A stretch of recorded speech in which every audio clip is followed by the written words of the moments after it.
সম্মানিত উপস্থিতি, এ পর্যায়ে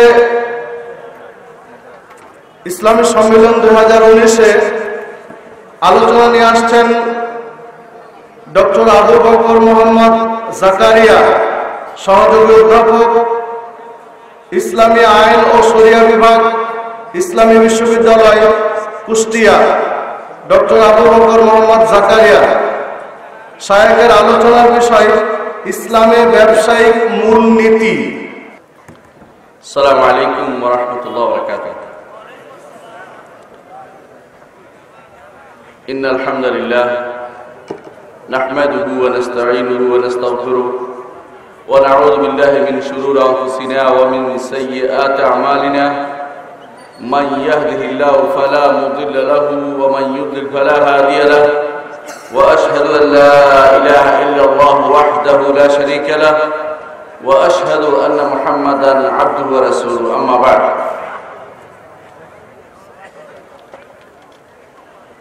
সম্মানিত আজকের এই মহতী মজলিসের সভাপতি এবং পরিচালকবৃন্দ, আজকে দিনদার এই মজলিসে যারা উপস্থিত হয়েছেন একমাত্র আল্লাহর দ্বীনকে শেখার জন্য, সবাইকে আমার অন্তঃস্থল থেকে শুভেচ্ছা জানাচ্ছি। সম্মানিত উপস্থিতি, রাতের মাঝামাঝি হয়ে গেছে প্রায়, কিন্তু একটি গুরুত্বপূর্ণ টপিক নিয়ে আলোচনা করতে আমাকে বলা হয়েছে।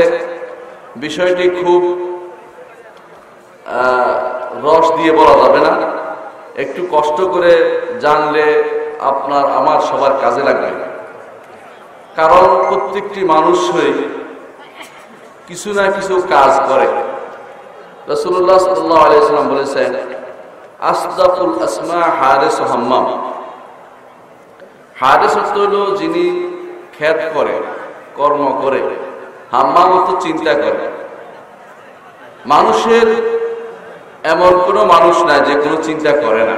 পাগল শুধু চিন্তা করে না, এমন কোনো মানুষ নাই যে কিছু করে খায় না, কিছু না কিছু করে খাইতে হয় তাকে। সেই জন্য আপনাদের কাছে অনুরোধ থাকবে, একটু কোন চিন্তাটা আপনি করবেন, কোন কাজটি আপনি করবেন, সেই বিষয়টি আমি একটু আলোচনা করতে চাই। একটু মন দিয়ে শুনবেন। যারা ঘুমানোর জন্য প্রস্তুতি নিয়েছেন, ঘুম আর একটু পরে গেলে ভালো হবে। আপাতত সবাই শোনার জন্য একটু প্রস্তুতি নিন। যদি খারাপ লাগে পরে আমাকে জানিয়ে দিন ফোন করে। ইনশাআল্লাহ খারাপ লাগবে না, আমি কিছু গুরুত্বপূর্ণ বিষয় আলোচনা করব। সম্মানিত উপস্থিতি, আমি কোনো ভালো বক্তা নই, ওয়াইজ নই, কিন্তু কিছু জিনিস আলোচনা করবো যেগুলো কাজে লাগবে আমি বিশ্বাস করছি। ব্যবসা এবং তার নীতি নিয়ে আলোচনা করব। ব্যবসা সংক্রান্ত কোরআনে কারীমের শব্দ হচ্ছে তিনটি। একটি হচ্ছে বাইয়া, একটি হচ্ছে সেরা, একটি হচ্ছে তিজারা। কোরআনে কারীমে আল্লাহ তাআলা ব্যবসা সংক্রান্ত তিন ধরনের শব্দ ব্যবহার করেছেন। একটি হচ্ছে বাইয়া, বেচা কিনা, সেরা, কেনা বেচা, একই অর্থ। আর তিজারা, ব্যবসা, এটাও কেনা বেচা। আল্লাহ তাআলা কোরআনে কারীমে আরেকটি শব্দ ব্যবহার করেছেন, সেটা হচ্ছে ইয়াদরিবুনা ফিল আরদ, জমিনের বুকে চলাফেরা করে। এই ব্যবসা সংক্রান্ত আয়াতগুলো যদি আমরা দেখবেন আল্লাহ তাআলা কোরআনে কারীমে ঈমানদারদের জীবনটাকে একটা ব্যবসা সামগ্রী হিসেবে গ্রহণ করেছে। যে ঈমানদারের পুরো জীবনটাই সে ব্যবসা করে। এই ব্যবসা হয় সে সফল হয় না বিফল হয়। আল্লাহর সাথে তার একটা ব্যবসা চলে, এটা হচ্ছে তিজারাতুল লান তাবুর। এমন ব্যবসা, যে ব্যবসা কখনো সে আল্লাহর সাথে ব্যবসা যদি করতে পারে তাহলে এই ব্যবসা সে কোনোদিন বিফল হবে না। ওয়ামান আওফা বিআহদিহি মিনাল্লাহ, আল্লাহ ছাড়া আল্লাহর সাথে কৃত অঙ্গীকার অবশ্যই আল্লাহ পূরণ করবেন। ফাস্তাবশিরু বিবাইয়িকুমুল্লাযী বায়াতুম বিহি, যেই বেচা কিনা আল্লাহর সাথে হয়েছে এই বেচা কিনার সুসংবাদ তোমরা গ্রহণ করো। তাহলে একটি বেচা কিনা অবশ্যই মানুষ করে, এটা হচ্ছে জানের বেচা কিনা। এটা আজকে আমাদের উদ্দেশ্য না। আজকে আমাদের আরেকটা বেচা কিনা কোরআনে কারীমে উল্লেখ করা হয়েছে, এটা হচ্ছে সওয়াবের বেচা কিনা। সেটাও কোরআনে কারীমে উল্লেখ করা হয়েছে। বিভিন্ন সূরায় এসেছে যে আল্লাহ তাআলা বিনিময়ে সওয়াব দিবেন, সেটার নাম দিয়েছেন আল্লাহ তিজারা। সেটা আল্লাহ তাআলা তিজারা নাম দিয়েছেন, ব্যবসা নাম দিয়েছেন। সেই ব্যবসারও সওয়াব আল্লাহ তাআলা দিবেন, সেটাও আমি আজকে উল্লেখ করব না।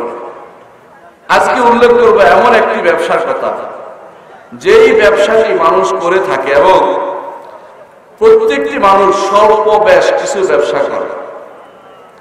জীবনের প্রতিটি ক্ষেত্রে তার ব্যবসা করতে হয়।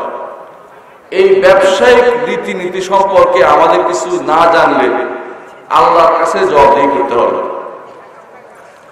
কোরআনে কারীমে আল্লাহ তাআলা বলেছেন, ইয়া আইয়ুহাল্লাযীনা আমানু লা তাকুলু আমওয়ালাকুম বাইনাকুম বিল বাতিল। হে ঈমানদারগণ, তোমাদের সম্পদ বাতিলভাবে, অন্যায়ভাবে, বাতিলভাবে গ্রহণ করো না, ভক্ষণ করো না। ইল্লা আন তাকুনা তিজারাতান আন তারাদিম মিনকুম। যদি ব্যবসা করো তাহলে সেটা গ্রহণ করা হবে, তবে ব্যবসার মূলনীতি, বড় মূলনীতি হচ্ছে আন তারাদিম মিনকুম, পরস্পরের মধ্যে সম্মতি থাকতে হবে। এক নম্বর, কোরআনে কারীমে আল্লাহ তাআলা ব্যবসা করার জন্য কিছু মূলনীতি ঘোষণা করেছেন। মুহাম্মদুর রাসূলুল্লাহ সাল্লাল্লাহু আলাইহি ওয়াসাল্লাম তিনিও কিছু মূলনীতি ঘোষণা করেছেন।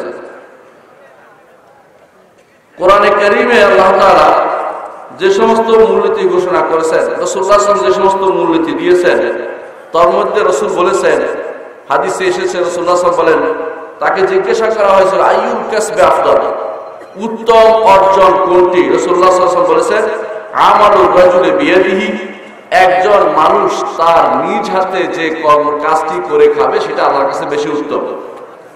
এবং তারপর রাসূল বলেছেন, ওয়া কুল্লু বাইইন মাবরুর, এবং প্রত্যেকটি গ্রহণযোগ্য বেচা কিনা হচ্ছে বা ব্যবসা হচ্ছে আল্লাহর কাছে বেশি প্রিয়, উত্তম। রাসূলুল্লাহ সাল্লাল্লাহু আলাইহি ওয়াসাল্লাম আরো বলেছেন, কোন মানুষ এমন উত্তম খাবার খেতে পারেনি ওই ব্যক্তির চেয়ে যে ব্যক্তি নিজ হাতে কর্ম করে উত্তম খাবার খেয়েছে। দাউদ আলাইহিস সালাতু ওয়াস সালাম তিনি নিজ হাতে কর্ম করে খেতেন। অন্য এক হাদিসে রাসূলুল্লাহ সাল্লাল্লাহু আলাইহি ওয়াসাল্লাম বলেছেন, তোমরা যেই খাবারটি নিজে অর্জন করে নাও সেই খাবারটি হচ্ছে সবচেয়ে উপাদেয়। অন্য হাদিসে রাসূলুল্লাহ সাল্লাল্লাহু আলাইহি ওয়াসাল্লাম বলেছেন, তোমাদের কেউ তার কাঁধের উপরে লাকড়ি নিয়ে বাজারে বিক্রি করা এবং সেটা অর্থ দিয়ে জীবন অতিবাহিত করা আল্লাহর কাছে অনেক বেশি উত্তম। মানুষের কাছে চাওয়ার চেয়ে মানুষ তাকে দিতেও পারে, নাও দিতে পারে। অন্য হাদিসে রাসূলুল্লাহ সাল্লাল্লাহু আলাইহি ওয়াসাল্লাম বলেছেন, জাকারিয়া আলাইহিস সালাম তিনি ছিলেন নাজ্জার। নাজ্জার অর্থ হলো তিনি সুতার মিস্ত্রি ছিলেন, কাঠ মিস্ত্রি ছিলেন। ও মুসা আলাইহিস সালাম তিনি ছাগল চড়াতেন। মুহাম্মদুর রাসূল সাল্লাল্লাহু আলাইহি ওয়াসাল্লাম তিনি মক্কাতে তিনি ছাগল চড়িয়েছেন। মক্কাতে তার নবুয়তের আগে তিনি ছাগল চড়িয়েছেন। নবুয়তের আগে তিনি ব্যবসা করেছেন। রাসূলুল্লাহ সাল্লাল্লাহু আলাইহি ওয়াসাল্লাম ব্যবসা করেছেন এবং ব্যবসার মূলনীতি তখনকার সময় তিনি জেনেছেন এবং ব্যবসায় সবচেয়ে বেশি উন্নতি তিনি করেছেন। রাসূলুল্লাহ সাল্লাল্লাহু আলাইহি ওয়াসাল্লাম তিনি যে ব্যবসা করেছেন, এই ব্যবসার ফলস্বরূপ খাদিজা রাদিয়াল্লাহু আনহা তাকে পছন্দ করেছিলেন এবং বিয়ে করেছিলেন। সাহাবায়ে কেরাম রাদিয়াল্লাহু আনহুম আজমাইন অধিকাংশই ব্যবসায়ী ছিলেন। আব্দুর রহমান ইবনে আউফ রাদিয়াল্লাহু আনহু মদিনার সবচেয়ে বড় ব্যবসায়ী ছিলেন। এমনকি আবু বকর রাদিয়াল্লাহু আনহু তিনিও ব্যবসায়ী ছিলেন। ওমর রাদিয়াল্লাহু আনহু তিনিও ব্যবসায়ী ছিলেন। ওসমান রাদিয়াল্লাহু আনহু তিনিও ব্যবসায়ী ছিলেন। সাহাবায়ে কেরামের মধ্যে একটা বিরাট গোষ্ঠী ব্যবসায়ী ছিলেন, তারা ব্যবসা করে জীবন কাটাতেন। আবু বকর রাদিয়াল্লাহু খলিফা হওয়ার পরে শুধুমাত্র তার জন্য 2 দিরহামের ব্যবস্থা করা হয়েছে ডেইলি, যে ব্যবসার বিনিময়ে আপনি খেতে হবে না, 2 দিরহাম আপনাকে দেয়া হবে, আপনি মুসলিম রাষ্ট্রের অভিভাবকত্ব গ্রহণ করবেন। তাবেঈরা ব্যবসা করতেন। আব্দুল্লাহ ইবনে মুবারক রাহমাতুল্লাহ আলাইহি তিনি ব্যবসায়ী ছিলেন। আমাদের ইমাম আবু হানিফা রাহমাহুল্লাহ তিনিও ব্যবসায়ী ছিলেন। এই ব্যবসা তার এত উন্নতি হয়েছিল যে তিনি ছাত্রদেরকে সাহায্য করতেন। এই ব্যবসা এমনিতেই উন্নতি হয়নি, ব্যবসার পিছনে তাদের কিছু নীতি ছিল। এই নীতি তারা যথাযথভাবে প্রতিপালন করেছিলেন বলেই তাদের ব্যবসা উন্নতি হয়েছিল এবং তারা গ্রহণযোগ্য সেই নীতি, তাদের সেই গ্রহণযোগ্য নীতি আমাদের জন্য রেখে গেছেন। এটার নাম হচ্ছে ব্যবসা। এই ব্যবসায়ী পরবর্তী ইমাম আবু হানিফা রাহমাতুল্লাহ আলাইহির পরেও এই ব্যবসা চালু ছিল। ইমাম কুদুরি তিনিও ব্যবসায়ী ছিলেন। এভাবে দেখবেন আলেমদের মধ্যে বিরাট গোষ্ঠী তারা ব্যবসায়ী ছিলেন, কারণ ব্যবসার মাধ্যমে স্বাধীনভাবে আল্লাহর দ্বীনের কাজ করা যায় এবং ব্যবসার মাধ্যমে যদি আমানতদার রক্ষা করা যায় তাদের মর্যাদা অনেক উপরে বলে কোনো কোনো হাদিসে বর্ণিত হয়েছে। আব্দুল্লাহ ইবনে মাসউদ রাদিয়াল্লাহু বলেন, আমি অপছন্দ করি কোনো মানুষ বেকার বসে থাকবে, দ্বীনের কাজও করবে না, দুনিয়ার কাজও করবে না, আমি এটা পছন্দ করি না। তাহলে বোঝা গেল ব্যবসা একজন ঈমানদারের একটা বড় হাতিয়ার, যা দিয়ে সে নিজের ঈমানের হেফাজত করতে পারে, যা দিয়ে সে আখিরাত অর্জন করতে পারে, দুনিয়াকে সুন্দরভাবে পরিচালনা করতে পারে এবং দেশে তাকে মুসলিমদের অর্থনীতিতে উন্নতি সাধিত করতে পারে। সুতরাং ব্যবসাকে আমাদের গুটিয়ে নিতে হবে, হাতে নিতে হবে। ব্যবসার মাধ্যমে উন্নতি আমাদের করতে হবে। ইস্ট ইন্ডিয়া কোম্পানি যদি ব্যবসা করতে এসে আমাদের দেশ দখল করতে পারে, আমরা বিশ্বের বিভিন্ন জায়গা ব্যবসা করতে গিয়ে কেন আমাদের করায়ত্ত করতে পারবো না? ব্যবসা আমাদের কাছে নিতেই হবে, কিন্তু কিছু নীতি আমাদের মেনে চলতে হবে। প্রথমত ব্যবসার নীতি হচ্ছে ব্যবসার বিধিবিধান জানতে হবে, বেচা কেনার বিধিবিধান জানতে হবে। প্রথম বেচা কেনার জন্য যা রোকন সেটা আমি বলবো। বেচা কেনার রোকন হচ্ছে, প্রথম রোকন হচ্ছে অবশ্যই ক্রেতা বিক্রেতা দুটো থাকতে হবে। দ্বিতীয় হচ্ছে যে অবশ্যই যেই জিনিস বিক্রি করবে সেটা থাকতে হবে। এটা এমন জিনিস হতে পারবে না যা ধরে নেওয়া জিনিস নয়, বরং বাস্তব জিনিস হতে হবে। এবং যেই জিনিস দেয়া হবে কেনা বেচা, অর্থাৎ যেটা কিনবেন আর যেটা দিবেন অর্থ উভয়টাই আপনার থাকতে হবে।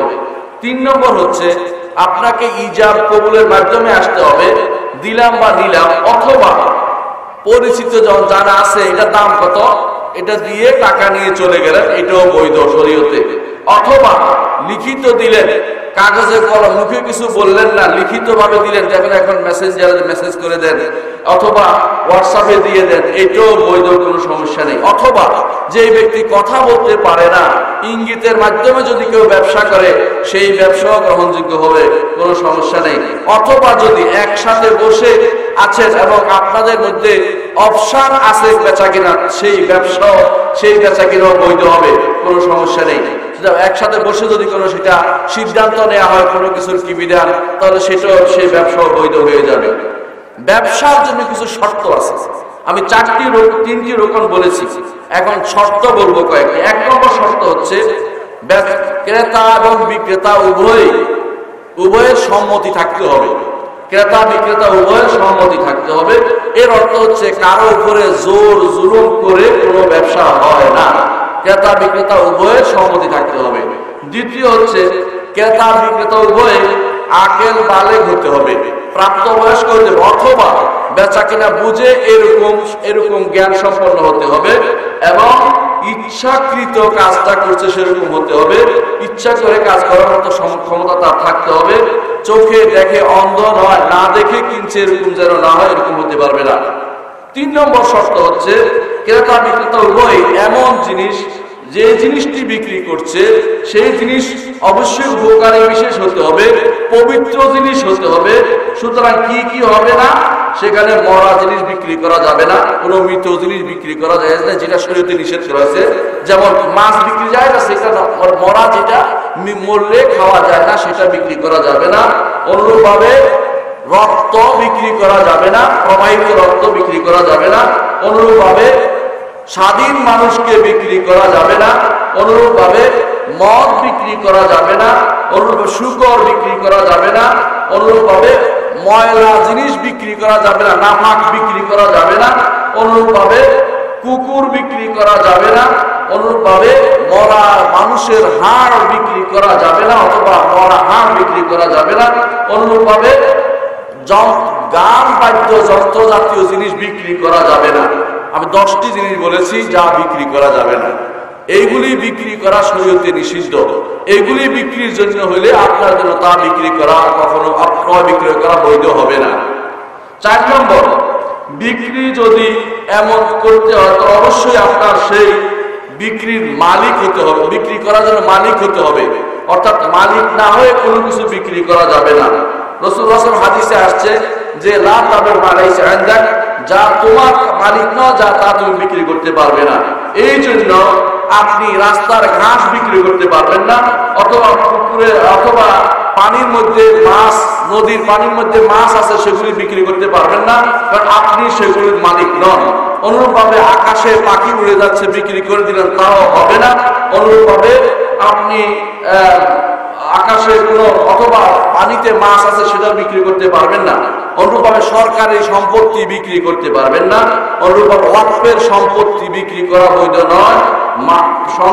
পেটে বিভিন্ন জন্তুর পেটে বাচ্চা আছে সেগুলো বিক্রি করা বৈধ নয়।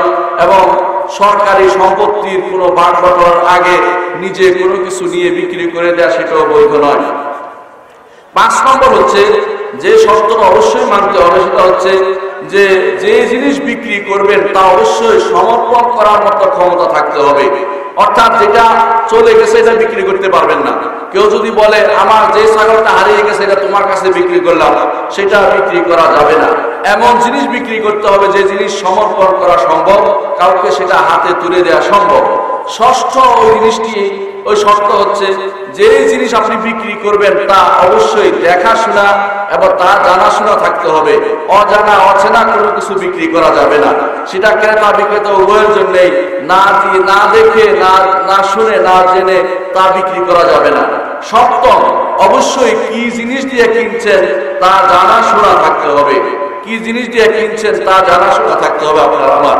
অর্থাৎ আপনার সম্পদ এটা কি ডলার না টাকা না মুদ্রা না কোন দেশের মুদ্রা দিয়ে কেনা বেচা হচ্ছে সেটাও অবশ্যই জানাশোনা থাকতে হবে। 7টি শর্ত আমি বলেছি। আমি এখন কিছু আদাব বলবো, এটিকুয়েট যেটাকে বলা হয়, বেচা কিনার কিছু আদাব বলবো। 1 নম্বর হচ্ছে বেচা কিনার, ইসলামের বেচা কিনার কিছু আদব আছে। 1 নম্বর হচ্ছে যে সকালে বাজারে যাওয়া, সকালে সকালে ব্যবসা শুরু করা।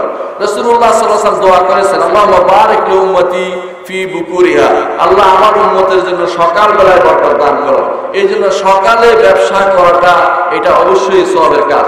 2 নম্বর হচ্ছে বাজারে গেলে সালাম দিয়ে কর্মকাণ্ড শুরু করা, যে আসে তাকে সালাম দেয়া, অথবা কেউ চলে গেলেও তাকেও সালাম দেয়া, এটা ব্যবসার একটি সৌন্দর্য, এটা রক্ষা করে চলবেন।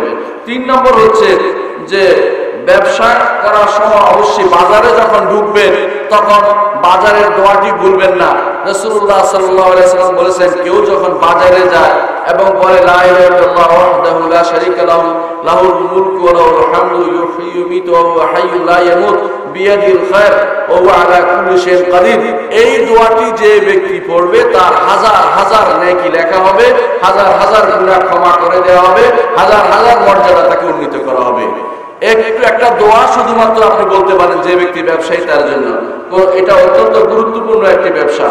তারপরে আপনি ব্যবসা করার জন্য আপনার আরেকটি গুরুত্বপূর্ণ জিনিস হচ্ছে যে আপনি যখন বাজারে যাবেন তখন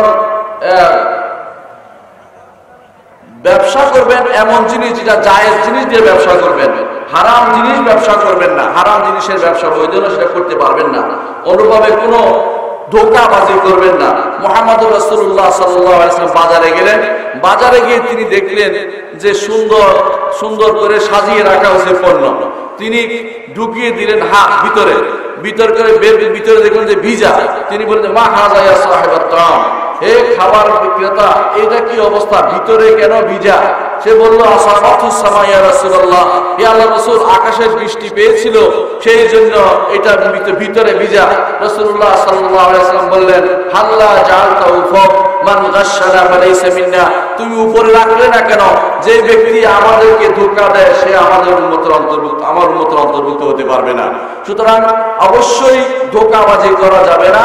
হালাল জিনিস অবশ্যই আপনি সামনে রাখতে হবে, হালাল জিনিসের ব্যবসা করতে হবে। যদি নষ্ট হয়ে যায় উপরে দেখিয়ে দিতে হবে যে এই জিনিসটা নষ্ট। আর এর পরবর্তী যে 7 নম্বর 6 নম্বর যে গুরুত্বপূর্ণ নীতি, তা হচ্ছে একজন মানুষ যখন আপনার সাথে দর কষাকষি করছে, আরেকজন যেন এসে সেখানে বলে না বলে তার কথার উপরে দরদাম করে নিয়ে না নেয়, এটা শরীয়তে হারাম করা হয়েছে। আমি প্রত্যেকটির হাদিস উল্লেখ করলে আপনারা সময় দিতে পারবেন না, এই জন্য আমি শুধু মূল নীতিগুলো বলে গেলাম। রাসূলুল্লাহ সাল্লাল্লাহু আলাইহি ওয়াসাল্লাম শুধু দরদাম নয়, বরং একজনের বিক্রির উপরে আরেকজন বিক্রি করতেও নিষেধ করেছেন, যে ও বিক্রি করে ফেলবে আমি আগে বিক্রি করে ফেলি, এই নিয়ে মারামারি হানাহানি করা জায়েজ নেই। অনুরূপভাবে মিথ্যা শপথ করে পণ্য চালু করা, সেটাও ইসলামে হারাম করা ঘোষণা করা হয়েছে। কারণ অনেক সময় মিথ্যা শপথ করে বলা হয় যে এটার মূল্য বেশি ছিল, আসলে মিথ্যা কথা বলছে, এটাও ইসলামে হারাম ঘোষণা করা হয়েছে। অষ্টম হচ্ছে এটা যে যখনই কোনো পণ্য বিক্রি করবেন তার দোষটা অবশ্যই বিক্রি করে দিবেন, সেটা না হলে বরকত থাকবে না। রাসূলুল্লাহ সাল্লাল্লাহু আলাইহি ওয়াসাল্লাম বলেছেন, আল বাইয়ান বিল খিয়ার মা লাম ইফতারিকা, ক্রেতা এবং বিক্রেতা উভয় অপশনের মধ্যে থাকে যতক্ষণ তাদের মধ্যে বিচ্ছিন্নতা না হয়। এবং তারপর বলেছেন রাসূলুল্লাহ সাল্লাল্লাহু আলাইহি ওয়াসাল্লাম, ফাইন সাদাকা, যদি তারা সত্য বলে, যদি তারা দুজন সত্য বলে, ওয়া সাদাকা, যদি তারা সত্য বলে, এবং বাইয়ানা, বর্ণনা করে দেয় ভুল ত্রুটি কি আছে, বুরিকা লাহুমা, তাদের জন্য বরকত দেওয়া হবে।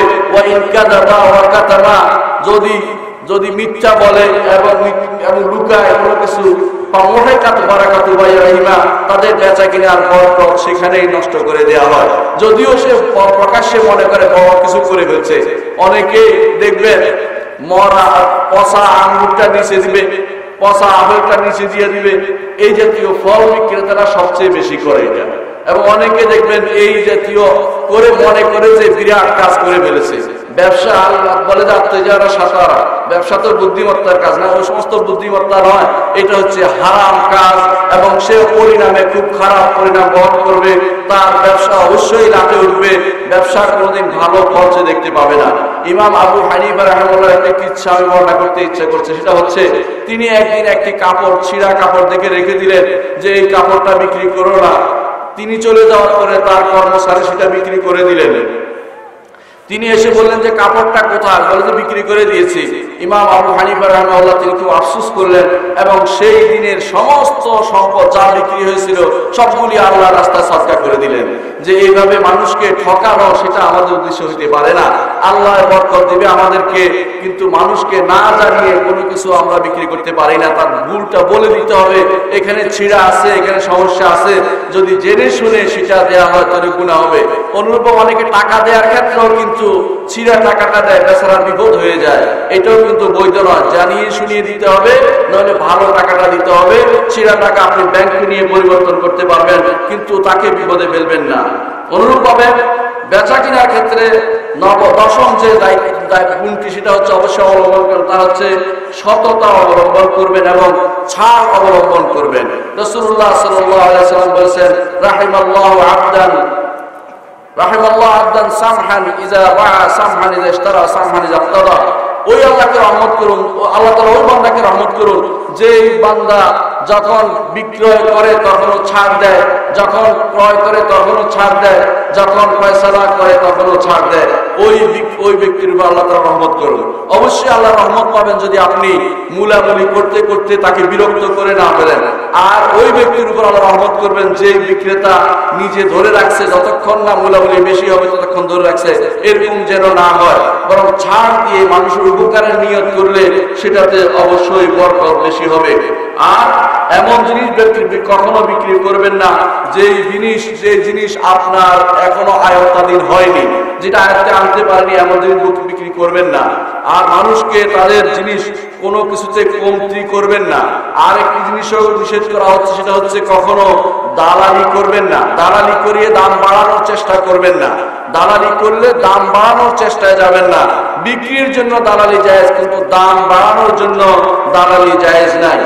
আর যদি চোরাই মাল হয় অথবা ছিনতাইকারীর মাল হয়, আপনি জেনেছেন যে এটা চোরাই মাল, সেটাও বিক্রি করা ইসলামে বৈধ নয়। জেনে শুনে রাসূলুল্লাহ সাল্লাল্লাহু আলাইহি ওয়াসাল্লাম বলেছেন, ফাহুয়া আহাদুস সারিকিন, যে সূরা ইমান বিক্রি করবে সেও একজন চোর।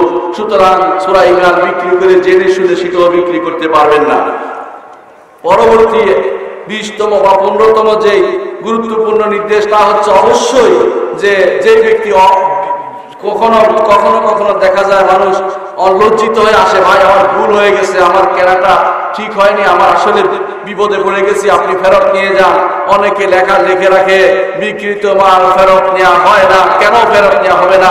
আল্লাহ এবং তার রাসূলের নির্দেশ মোতাবেক ইকালা করা সুন্নাত। ইকালা হচ্ছে বিকৃত মাল যদি মানুষ কষ্ট পেয়ে আসে, বলে যে আল্লাহ আমি বিপদে পড়ে গেছি, আমি এটা ফেরত দিতে চাচ্ছি, তার উচিত হচ্ছে, ইমানদার উচিত হচ্ছে ফেরত নেওয়া। যতক্ষণ না সেখানে অন্য কিছু আসছে, ইমানদার উচিত হবে এই ব্যবসা ফেরত নেওয়া। আল্লাহ তাআলার কাছে এর চেয়ে বেশি সেভাবে রাসূলুল্লাহ সাল্লাল্লাহু আলাইহি ওয়াসাল্লাম বলেছেন, মান আকালা নাদিবান আকাল্লাহু আসরাতাহু ইয়াউমাল কিয়ামাহ। কেউ যদি কোনো লজ্জিত মানুষকে, কোনো বিপদগ্রস্ত মানুষের ইকালা করে তার সম্পদ ফিরিয়ে নেয় এবং তার সম্পদ ফিরিয়ে নিয়ে টাকাটা ফেরত দেয়, আল্লাহ তাআলা কিয়ামতের দিন তার বোঝা কমিয়ে দিবেন। সুতরাং এই সুযোগ আমি নিতে পারেন। অনুরূপভাবে যে জিনিসটি দরকার সেটা হচ্ছে যে একজন মানুষ কখনো বেচা কিনার ক্ষেত্রে বাড়াবাড়ি করবে না। কিছু মানুষ আছে বলে নির্ধারিত মূল্যে বিক্রি করবে, এই মূল্য নির্ধারণটাও কিন্তু ঠিক নয়। এর মাধ্যমে অনেককে ঠকানো হয়। ইচ্ছাকৃতভাবে ঠকানোর জন্য মূল্য নির্ধারণ বৈধ নয়, কারণ রাষ্ট্রীয় পক্ষ মূল্য নির্ধারণ করে দেয় না। কোনো কারণ, বিশেষ কোনো কারণ না থাকলে এইভাবে ব্যবসা উন্মুক্ত রাখাই শরীয়তের বিধান। আর অনুরূপভাবে লাভেরও কোনো সীমা ইসলাম নির্ধারণ করে দেয়নি। কিন্তু কারো উপরে জুলুম হয়, কেউ না জানে, তাকে না জানিয়ে, সে যেহেতু ছোট মানুষ আসছে অথবা বোকা পাইছে, এই জন্য তাকে বেশি টাকা দিয়ে তাকে ঠকাবেন, একটু বেশি টাকা নিয়ে তাকে ঠকাবেন, এটাও জায়েজ নাই। অবশ্যই আপনি ব্যবসা করবেন কিন্তু জেনে শুনে। আর অবশ্যই কোনো কিছু সম্পদ কখনো কুক্ষিগত করে রাখবেন না, যাতে করে গুদামজাত করে রাখবেন না যাতে দাম বেড়ে যায়, কারণ এটা হারাম, এটা বৈধ নয়।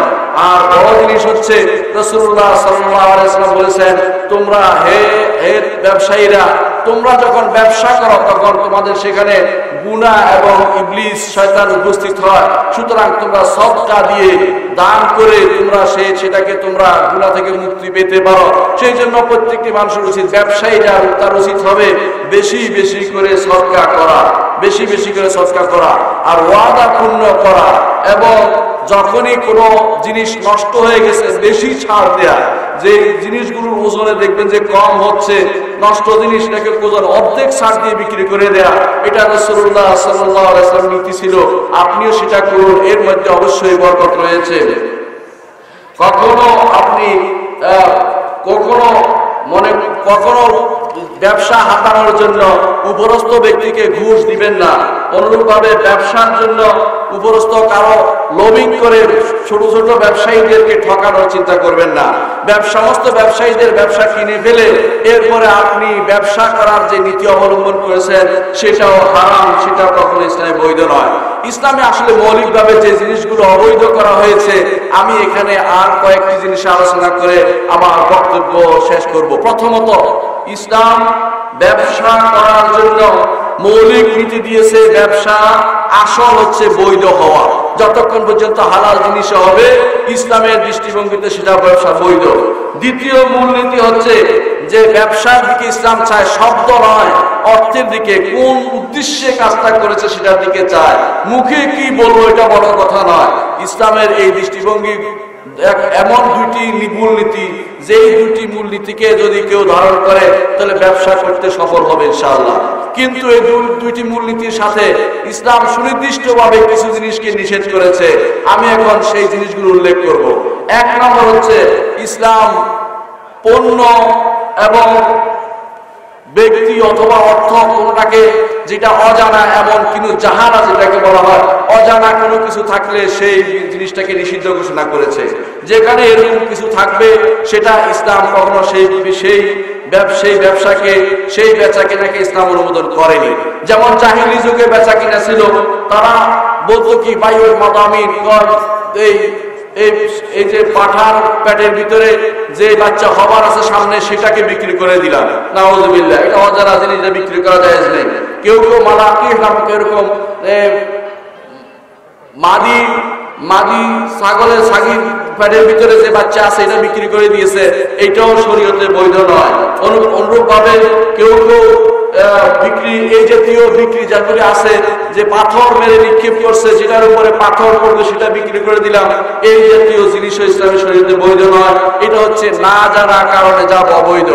অনুরূপ ভাবে ধোঁকা জড়িত কারণে যা অবৈধ, ইসলাম এরকম অনেক কিছুকে নিষিদ্ধ ঘোষণা করেছেন।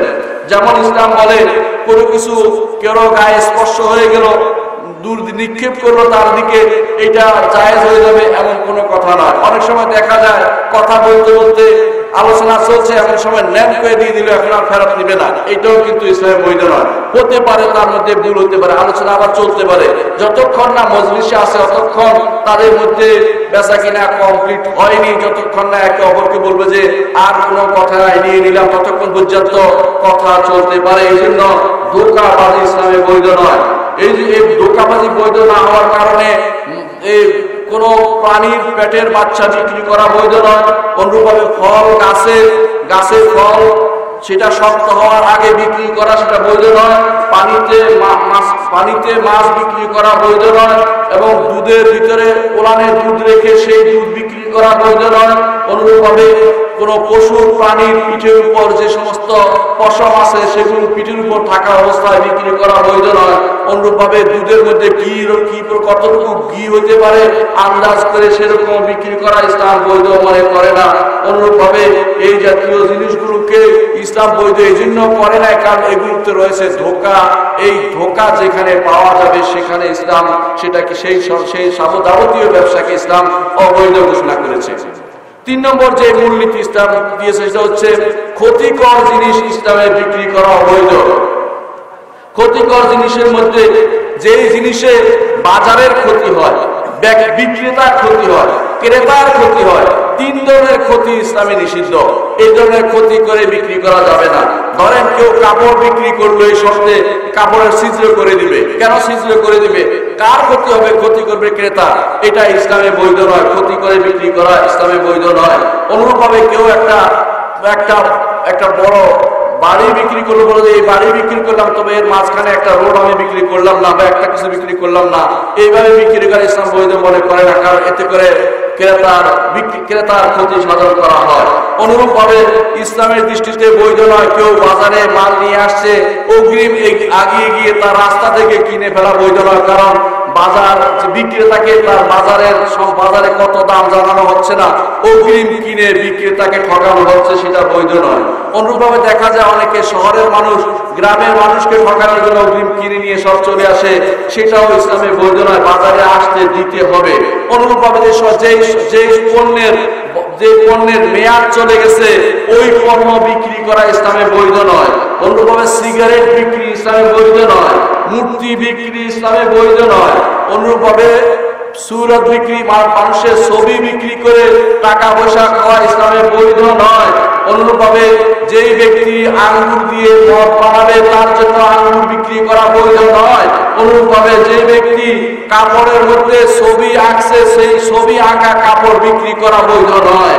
অনুরূপভাবে যেই ব্যক্তি কাপড়ের বিক্রি করার জন্য মানুষের মাথা দিয়ে তৈরি করে রেখেছে বিভিন্ন রকমের মূর্তি, বিভিন্ন কাপড় বিক্রির জন্য দেখবেন আপনারা বাজারে মূর্তি বিক্রি করে মূর্তি লাগিয়ে রাখছে, সেই জাতীয় মূর্তি এই জিনিসগুলো বিক্রি করা কখনো বৈধ হতে পারে না, এগুলি বৈধ নয়।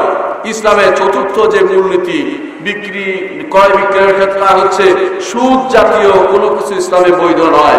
এই জন্য ইসলাম এইনাকে নিষেধ করেছে।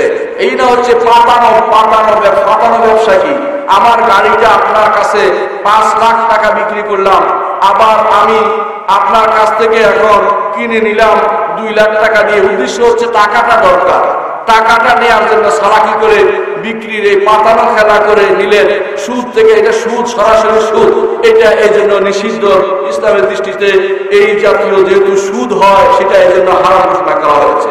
অনুরূপভাবে এমন কিছু যেমন ধানের ভিতরে ধান এখনো মারানো হয়নি, অগ্রিম বিক্রি করে দিয়েছেন, সেটাও বৈধ নয়, কারণ কতটুকু হবে সেটা জানা যায় না।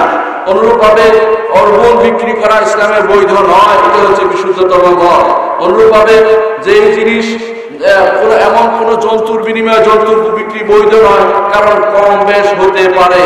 বা বিক্রি করে শর্ত রেখে দেওয়া সেটাও ইসলামে বৈধ নয়। একই বিক্রিতে শর্ত দিয়ে দেয়া যে আমি এইটা করব, এটা করবে, শর্ত দিয়ে দেয়া, বিক্রির সাথে শর্ত জড়িত করে দেয়া, সেটাও ইসলামে বৈধ নয়। 5 নম্বর নীতি হচ্ছে ইসলামে এমন জিনিস বিক্রি করা বৈধ নয় যে জিনিসে জুয়া আছে। জুয়া কি জিনিস? লটারি। 1 নম্বরে দেখেন লটারি। অমুক অমুক রুগীদের দেখার নাম করে যা বিক্রি করা হচ্ছে তা বিক্রি করা হারাম, তা ক্রয় করা হারাম, তা প্রচার প্রসার করা হারাম। এই জাতীয় জিনিস যারা এইগুলিকে অঙ্কের মতো বিক্রি করছে, টাকা নিয়ে বিক্রি করছে, সেগুলি অবশ্যই হারাম, এগুলি জুয়ার অন্তর্ভুক্ত। এই জাতীয় জিনিসগুলো ইসলামে অবৈধ ঘোষণা করা হয়েছে। যেখানে জুয়ার সামান্যতম কোন রকমের জিনিস পাওয়া যাবে সেটা ইসলামে অবৈধ ঘোষণা করা হয়েছে। আর দেখা যায় অনেক সময় যারা, বিশেষ করে যারা শেয়ার বাজার যারা করে থাকে, অধিকাংশই জুয়ার মধ্যে লিপ্ত হয়ে থাকে। এই জাতীয় শেয়ার বাজার যদি জুয়া থাকে, ইসলামে তা অবৈধ ঘোষণা করা হয়েছে। যেখানে জুয়া আছে সেটাই হারাম। ইন্নামাল খামরু ওয়াল মাইসিরু ওয়াল আনসাবু ওয়াল আজলাম রিজসুম মিন আমালিশ শাইতানি ফাজতানিবুহু লাআল্লাকুম তুফলিহুন। সুতরাং জুয়া হারাম। জুয়া কখনো, জুয়া জাতীয় কোন কিছুর মধ্যে এরকম জুয়া পাওয়া গেলে সেটা অবশ্যই হারাম হবে। ষষ্ঠ যে জিনিসটা ইসলাম হারাম করেছে তা হচ্ছে অবশ্যই মানুষের সন্তুষ্টির ভিত্তিতে হতে হবে। কোন জোর জবরদস্তি পাওয়া গেলে সেই জোর জবরদস্তিকৃত সেই ব্যবসা অবশ্যই হারাম হবে। এই জোর জবরদস্তিকৃত বিষয়টি হতে পারে সাধারণ, হতে পারে অসাধারণ। কোন রকমের জোর জবরদস্তি করে যেটাই বিক্রি করা হবে সেটাই হারাম হবে। বেশি জোর করা হচ্ছে, যেমন ভয় দেখানো, মেরে ফেলবো ভয় দেখানো হলো, সেটার বিক্রিও হারাম, সেটা যারা ক্রয় করবে সেটা হারাম করবে। একজন মানুষ বেঁচে থাকার জন্য যদি করে তাহলে তার গুনাহ হবে না, কিন্তু যে সেটা নিয়েছে তার গুনাহ হবে। অন্যভাবে কেউ যদি বলে যে মারবো, জেলে দেবো, এই জাতীয় কিছু করে, সেও হারাম খেলো, সেটা কখনো হালাল হতে পারে না। সপ্তম যে নীতিটি অবশ্যই আমাদের মনে রাখতে হবে ব্যাপারে, বেচা কেনার ব্যাপারে, ব্যবসার ব্যাপারে, তা হচ্ছে ব্যবসা কখনো সাময়িক হয় না। ব্যবসা হবে স্থায়ী জিনিস। কেউ যদি বলে আমি 2 দিনের জন্য বিক্রি করলাম, সেটা বিক্রি হবে না, সেটা বাড়া হতে পারে, বিক্রি হবে না। এজন্য বিক্রি হতে হলে, ব্যবসা হতে হলে সেটাকে পূর্ণ রূপে দিয়ে দিতে হবে। 2 দিন, 1 দিন বা তার সময় নির্ধারণ করে বিক্রি করলে সেটা বিক্রি বলে বিবেচিত হবে না। এই জাতীয় বিক্রি কোথাও পাওয়া গেলে সেটা ইসলাম হারাম ঘোষণা করেছে। অষ্টম যে জিনিসটি সেটা হচ্ছে ব্যবসার সাথে এমন কোন শর্ত জুড়ে দেওয়া ইসলাম বৈধ মনে করে না যেই শর্ত বেচা কিনার সাথে বিরোধপূর্ণ। যেমন একজন বলল তোমার কাছে আমি এই গরুটা বিক্রি করলাম এই শর্তে তুমি আমাকে 2 লাখ টাকা হাওলাত দিবে, এটা বিক্রি, এই জাতীয় শর্ত করা ইসলাম বৈধ মনে করে না, সেটা হারাম। শর্ত করা বৈধ, শর্ত করা হারাম। যেই শর্ত ইসলামে, যেই শর্ত ব্যবসার সাথে সামঞ্জস্যপূর্ণ নয় এমন প্রত্যেকটি শর্তই হারাম। ব্যবসা কখন কার্যকরী হবে আমি সেটা এখন বলতে চাচ্ছি। ব্যবসা কার্যকরী হতে হলে অবশ্যই 2টি শর্ত পাওয়া যেতে হবে। 1 নম্বর হচ্ছে যে জিনিস বিক্রি করবেন সেটার মালিক হতে হবে, অথবা সেটা আপনি নিজে বিক্রি করবেন, অথবা আপনার পক্ষ থেকে আপনার উকিল সেটাকে বিক্রি করবে। যদি অন্য কেউ সেটাকে বিক্রি করে সেটা বিক্রি হবে না। অন্যের সম্পদ বিক্রি করার অধিকার আপনি রাখেন না। দ্বিতীয় শর্ত হচ্ছে ব্যবসা বাস্তবায়িত হতে হলে দ্বিতীয় শর্ত হচ্ছে যে এই ব্যবসা, যে জিনিসটা আপনি বিক্রি করছেন এই জিনিসটার সাথে অন্যের হক জড়িত হতে পারবে না। আপনি জমি বিক্রি করে দিয়েছেন, আপনার বোনের হক সেখানে রয়ে গেছে, আপনার এই বিক্রি শুদ্ধ হবে না, সেটা অবশ্যই অশুদ্ধ হবে। এইটা যদি করতে পারেন আপনার বিক্রি অবশ্যই শুদ্ধ হবে এবং গ্রহণযোগ্য বলে বিবেচিত হবে।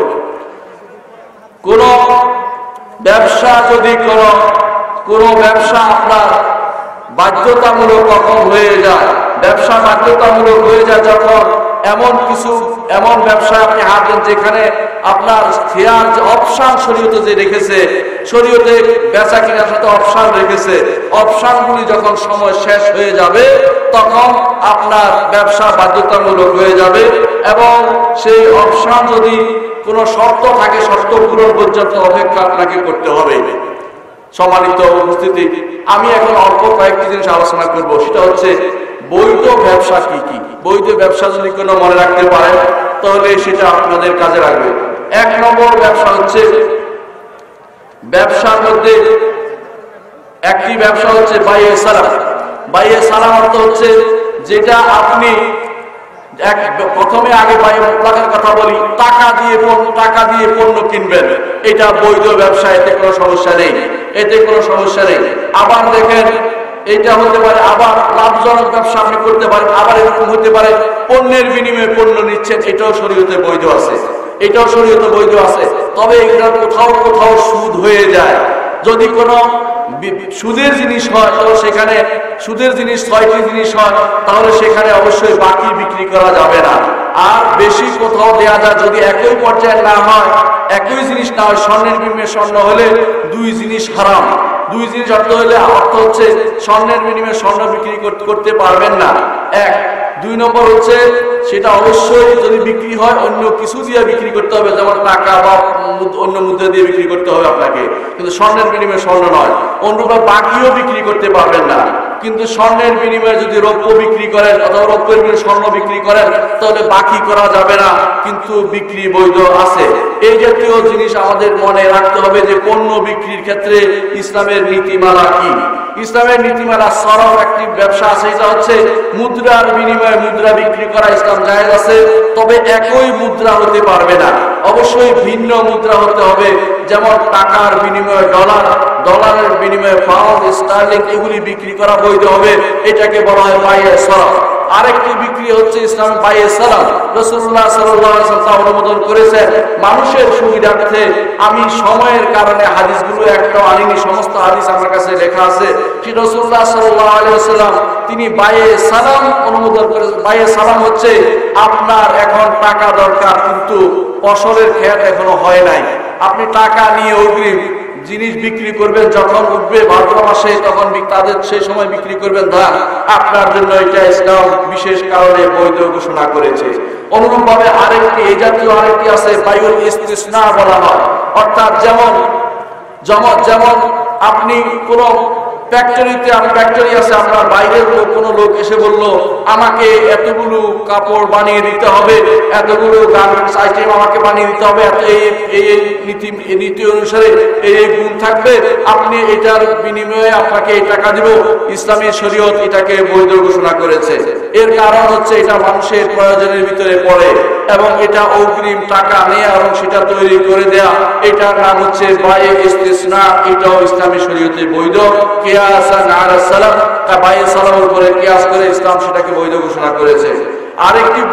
আরেকটি ব্যবসা ইসলামে বৈধ, সেটা হচ্ছে বায়ে মুআজ্জাল। বায়ে মুআজ্জাল বায়ে সালামের ঠিক বিপরীত। সেটা হচ্ছে আপনি এখন পণ্য দিয়ে দিবেন, টাকা নিবেন পরে এবং পরে কিস্তিতে টাকা নিবেন, এটাও ইসলামে বৈধ ঘোষণা করা হয়েছে, এতেও কোনো সমস্যা নেই, আলহামদুলিল্লাহ। এরপরে আরেকটি ব্যবসা আছে ইসলামে, সেটা হচ্ছে মুদারাবা। মুদারাবাটা হচ্ছে একজনের টাকা আরেকজনের গতর কাটা, ইসলামে এটাও বৈধ ঘোষণা করা হয়েছে। আরেকটি হচ্ছে মুশারাকা, উভয়েরই টাকা, উভয়ে চেষ্টা করছেন ব্যবসাটাকে উপরে উঠাতে, এটাও আপনাদের ভিত্তিতে চুক্তি, যত চুক্তি অনুসারে চুক্তি হিসাবে এটাও অবশ্যই আপনাদের জন্য এই জাতীয় ব্যবসাও বৈধ। সম্মানিত ব্যবসায়ীগণ, আমি আপনাদের উদ্দেশ্যে শুধুমাত্র এখন এমন কিছু সাবধানবাণী উচ্চারণ করব যেগুলি ব্যবসায়ীর জন্য আল্লাহ এবং তার রাসূল ব্যবসায়ীর জন্য সাবধানবাণী উচ্চারণ করে গেছেন। মনে রাখবেন আল্লাহ তাআলা কোরআনে কারীমে ব্যবসায়ী একদল ব্যবসা এবং তাদের পথে যারা দৌড়াচ্ছে তাদেরকে নিন্দা করেছেন। রাসূলুল্লাহ সাল্লাল্লাহু আলাইহি ওয়াসাল্লাম একদিন মিম্বরে খুতবা দিচ্ছিলেন, তখন মদিনাতে অভাব বিরাজ করছিল। মানুষের মধ্যে জানাজানি হয়ে গেল যে আব্দুর রহমান ইবনে আউফ রাদিয়াল্লাহু আনহু তিনি সিরিয়া থেকে বিভিন্ন রকমের খাবার দাবার এবং জিনিসপত্র নিয়ে এসেছেন। রাসূলুল্লাহ সাল্লাল্লাহু আলাইহি সাল্লামকে খুতবাতে দাঁড় রেখে তারা সবাই দৌড়ে সেখানে চলে গেল। সেটা দেখে আল্লাহ তাআলা সেটা অপছন্দ করলে আল্লাহ তাআলা আয়াত নাযিল করলেন যে আল্লাহ তাআলা আয়াত নাযিল সূরা জুমাতে আল্লাহ তাআলা বললেন যে যখন তারা وإذا رأوا تجارة أو لهوا انفضوا إليها وتركوك قائما قل ما عند الله خير من اللهو ومن التجارة والله خير الرازقين। যখন তারা কোনো খেলাধুলার বিষয় দেখে অথবা ব্যবসার বিষয় দেখে আপনাকে সালাতে দাঁড় করিয়ে রেখে খুতবায় দাঁড় করিয়ে রেখে তারা সেখান থেকে ওই দিকে ধাবিত হয়। বলুন আখিরাত আল্লাহর কাছে, আখিরাতে আল্লাহর কাছে যা রয়েছে তা অবশ্যই তা থেকে অতি উত্তম এবং অত্যন্ত আল্লাহর কাছে সেটার প্রতিদান অনেক বেশি। এটাই আল্লাহ তাআলা ঘোষণা করেছেন। সুতরাং ব্যবসা করতে গিয়ে যে জিনিসটি সবচেয়ে বেশি গুরুত্ব দিতে হবে তা সেটা হচ্ছে কোন ব্যবসা যেন আল্লাহ তাআলার বিধান থেকে মানুষকে দূরে সরিয়ে না দেয়, ব্যবসার পিছনে পাগল যেন না হয়ে যায়। সেটা আল্লাহ তাআলা কিছু মানুষের সাহাবায়ে কেরামের গুণ ঘোষণা করেছেন যে তারা কখনো ব্যবসার জন্য পরবর্তীতে যখন সাহাবায়ে কেরামের অবস্থার উন্নতি হয়েছে তারা কখনো সেই জন্য ব্যবসার পিছে দৌড়াতো না। আল্লাহ তাআলা তাদের প্রশংসা করে বলেছেন রিজালুন লা তুলহিহিম তিজারাতুন ওয়ালা বাইউন আন যিকরিল্লাহ। তারা হচ্ছে এমন কিছু মানুষ, রিজাল পুরুষ, সুপুরুষ যারা সত্যিকারের মানুষ, তারা লা তুলহিহিম তিজারাতুন ওয়ালা বাইউন আন যিকরিল্লাহ, আল্লাহর জিকির থেকে তাদেরকে কোনো বেচা কিনা অথবা ব্যবসা তাদেরকে দূরে সরিয়ে দেয় না, বরং তারা ব্যবসার সাথে সাথে যখনই আল্লাহ তাআলার হুকুম চলে আসবে ব্যবসার কথা বন্ধ করে দিয়ে আল্লাহর হুকুমের দিকে তারা ধাবিত হয়। আজান হয়ে গেছে তারা বসে থাকে না, আজান হয়ে গেলে বন্ধ করে দিয়ে ব্যবসার দিকে বন্ধ করে দিয়ে মসজিদের দিকে চলে যায়। আল্লাহর বিধান প্রতিপালনে তারা সামান্যতম কমতি করে না। আল্লাহ ব্যবসা করতে গিয়ে তারা অধিকার তাদের উপর যাদের অধিকার রয়েছে, পিতা মাতা আত্মীয় স্বজন, তাদের অধিকার আদায়ে কোনোভাবে কমতি করে না। এই জাতীয় ব্যবসায়ী হতে হবে আমাদের। বরং রাসূলুল্লাহ সাল্লাল্লাহু আলাইহি সাল্লাম বলেছেন আইয়ুহান নাস ইত্তাকুল্লাহ ওয়া আজমিলু ফিত তালাব। হে মানুষরা আল্লাহর তাকওয়া অবলম্বন করো এবং যে কোনো জিনিস চাওয়ার ক্ষেত্রে সুন্দর পদ্ধতি, সুন্দরভাবে সেটা চাও। ফা ইন্না নাফসান লা তামুতু হাত্তা তাস্তাওফি রিজকাহা। কোন নফস মারা যাবে না যতক্ষণ পর্যন্ত তার রিজিক পরিপূর্ণ করে চলে যাবে। প্রত্যেক মানুষের রিজিক পরিপূর্ণ সে করবে। সুতরাং পাওয়ার জন্য, আকাঙ্ক্ষিত ব্যবসার জন্য পাগল হওয়া যাবে না, আল্লাহর বিধানকে পরিত্যাগ করা যাবে না। রাসূলুল্লাহ সাল্লাল্লাহু আলাইহি ওয়াসাল্লাম বলেছেন যে ওয়াইন আফতা আনহা, যদিও কারো কাছে ব্যবসা দেরি হিসাবে আসে, অর্থাৎ দেরি করতেছে, ব্যবসার লাভ দেরি হচ্ছে, এতে করে বেশি হতাশ হওয়ার কোনো কারণ নাই, তার রিজিক অবশ্যই আসবে। ফাত্তাকুল্লাহ ওয়া আজমিলু ফিত তালাব। সুতরাং আল্লাহর তাকওয়া অবলম্বন করো এবং এই আল্লাহ তাআলার রহমত এবং ফজল ও বরকত চাওয়ার ক্ষেত্রে খুব সুন্দরভাবে সেটা কামনা করো। খুযু মা হাল্লা, যা হালাল সেটা গ্রহণ করো, ও দারু মা হারুমা, যা হারাম সেটা পরিত্যাগ করো। অন্য হাদিসে রাসূলুল্লাহ সাল্লাল্লাহু আলাইহি ওয়াসাল্লাম বলেছেন ইয়া মাশারাত তুজ্জার, হে ব্যবসায়ীরা, ইন্নাশ শাইতানা ওয়াল ইসমা ইয়াহদুরানিল বায়', গুনাহ এবং শয়তান দুটাই বেচা কেনার সময় আসে। ফাশুবু বাইআতাকুম বিসসাদাকা, সুতরাং তোমাদের বেচা কিনাকে সদকা দ্বারা সদকা মণ্ডিত করে দাও, সদকা যেন সেখানে থাকে। এই জন্য আল্লাহকে ভুলা যাবে না। ব্যবসা করতে গিয়ে অনেক মানুষ তার পিতা মাতার খোঁজ নেয় না, ব্যবসা করতে গিয়ে অনেক মানুষ আল্লাহর হক আদায় করে না, বান্দার হক আদায় করে না। অথচ আল্লাহ তাআলা বলে দিয়েছেন অফি আমওয়ালিহিম হাক্কুল লিসাইলি ওয়াল মাহরুম, তাদের সম্পদে রয়েছে যারা যাচনা করে বেড়ায় তাদের জন্য হক রয়েছে, আর যারা যাচনা করে না, তারা লজ্জায় কারো কাছে কিছু চায় না কিন্তু তাদের অভাব রয়েছে, এদেরও হক রয়েছে ধনীদের সম্পদের মধ্যে। যাকাত ছাড়াও তাদের সে সম্পদ রয়েছে, তাদের যে হক রয়েছে। তৃতীয় যে হাদিসটি উল্লেখ করে রাসূলুল্লাহ সাল্লাল্লাহু আলাইহি ওয়াসাল্লাম বলেছেন, ইয়াকুম ওয়া কাসরাতুল হালিফ বিল বাই, সাবধান তোমরা বেচাকেনাতে বেশি বেশি শপথ করবে না। ফা ইন্নাহু ইউনাফিকু সুম্মা ইয়াফা, কারণ বেচাকেনা শপথ করে বেচাকেনা হয়তো বেশি দিন চলবে, কিন্তু অচিরেই সেটা তোমাদের ব্যবসাকে ধ্বংস করে দেবে। ইমাম মুসলিম হাদিসটি বর্ণনা করেছেন। রাসূলুল্লাহ সাল্লাল্লাহু আলাইহি ওয়াসাল্লাম একজনকে দেখেছেন ওজন করতে গিয়ে ওজনে কম বেড়ে দিচ্ছে, তখন রাসূল বললেন, ইয়া ওয়াজিন জিন ওয়ারজাহ, হে ওয়াজিন ওজনকারী তুমি ওজন করো আর পাল্লা নিচু রাখো, উপরের দিকে তুলিও না, অর্থাৎ তুমি একটু বেশি করে দিয়ে দাও, কম দিও না। আল্লাহ তাআলা কোরআনে কারীমে ঘোষণা করেছেন, ওয়াইলুল লিল মুতাফফিফিন আল্লাযীনা ইযা কালু আলান নাসি ইস্তাওফুন ওয়া ইযা কালুহুম আও ওয়াজানুহুম ইখসিরুন আলা ইয়াযুন্নু উলাইকা আন্নাহুম মাবরুসুন লিয়াউমিন আযীম ইয়াওমা ইয়াকুমুন নাসু লিরাব্বিল আলামিন। আল্লাহ তাআলা কোরআনে কারীমে বলেছেন, ওয়াইলুল লিল মুতাফফিফিন, যারা মানুষকে ঠকায় অল্প জিনিস দিয়ে এবং কম দিয়ে মানুষকে ঠকাচ্ছে, তাদের জন্য ওয়াইল দোজখ রয়েছে, তাদের জন্য ধ্বংস রয়েছে। আল্লাযীনা ইয়াক্তালু আলান নাসি ইস্তাওফুন, যখন মানুষের থেকে কেনার সময় পরিপূর্ণভাবে কিনে নেয়, ওয়াইজা কালুহুম আও ওয়াজানুহুম ইখসিরুন, অন্যকে যখন বাটখারা দিয়ে দেয়, ওজন করে দেয়, তখন কম করে দেয়। আল্লাহ তাআলা বলেন, আলা ইয়াযুন্নু উলাইকা আন্নাহুম মাবরুসুন, তারা কি মনে করে না তারা পুনরুত্থিত হবে, আল্লাহর সামনে তারা উপনীত হবে? তারা কি মনে করে না সেটা? এরা আসলে আল্লাহকে ভয় করে না। এজন্য আল্লাহর ভয় করা উচিত। ব্যবসা করব কিন্তু আল্লাহকে ভয় করে চলবো, তাহলে দুনিয়াতেও আমি সফল কাম হব, আর আখিরাতেও আমার জন্য সর্বোচ্চ মর্যাদা রয়েছে। নবীগণের কাজ এবং সাহাবায়ে কেরামের কাজ, ইমামদের কাজ, পরবর্তী ভালো মানুষদের কাজ হচ্ছে ব্যবসা করা। সৎ ব্যবসায়ী অবশ্যই প্রশংসার যোগ্য। আল্লাহ তাআলা আমাদের ক্ষমা করুন, আমাদের সমস্ত আমল কবুল করুন। আমিন। আসসালামু আলাইকুম ওয়া রাহমাতুল্লাহি ওয়া বারাকাতুহু।